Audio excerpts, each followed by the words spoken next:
चला मैत्रिणींनो, आपण आज बनवूया सोयाबीन पुलाव। सोयाबीन पुलाव बनवायसाठी मी कुकरमध्ये तेल घेतले 2 ते 3 पळ्या। जिरं मोहरीची फोडणी घालायची। माझ्याकडे मोहरी नव्हता म्हणून मी मोहरी टाकला नाही। तुम्ही जिरं, मोहरी, कापलेला लसूण, कढीपत्ता आणि लांबट कापलेला मी कांदा घेतला। कांदा आपल्या आवडीनुसार आपण कापून घेऊ शकता। बटाटा कापून घेतलाय मी इथे मीडियम आकाराचा। सोयाबीन छान उकडून मी स्वच्छ धुवून घेतले होते आणि आता मी ते पण त्यात तेलामध्ये ॲड करून घेते। तेलात ॲड केल्याने मस्त भाजले पण जातात आणि त्याचा जो कच्चापणा असतो ना कमी होतो आणि टेस्ट अगदी छान लागते।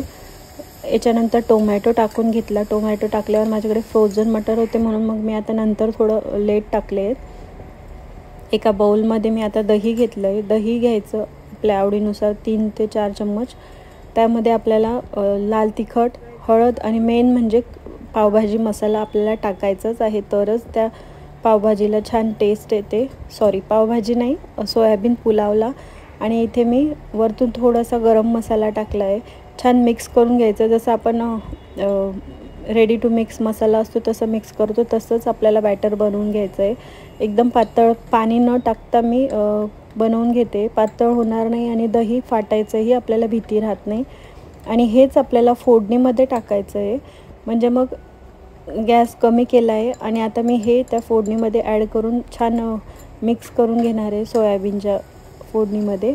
आणि आपल्याकडे साध्यातले जे तांदूळ असतील किंवा मग बिर्याणीचे पुलावचे तांदूळ आपण घ्यायचे आहेत। मी इथे फक्त 5 ते 7 मिनटं हे शिजवून घेते झाकण न ठेवता। नंतर मग मी मीठ ॲड करून घेतलं आहे चवीपुरता। मीठ टाकल्यानंतर अजून आपल्याला 1 ते 2 मिनटं परतवून घ्यायचं आहे।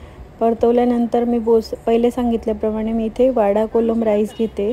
तोही स्वच्छ धुवून घेतला, न भिजवता मी डायरेक्ट स्वच्छ धुवून ॲड करणार आहे।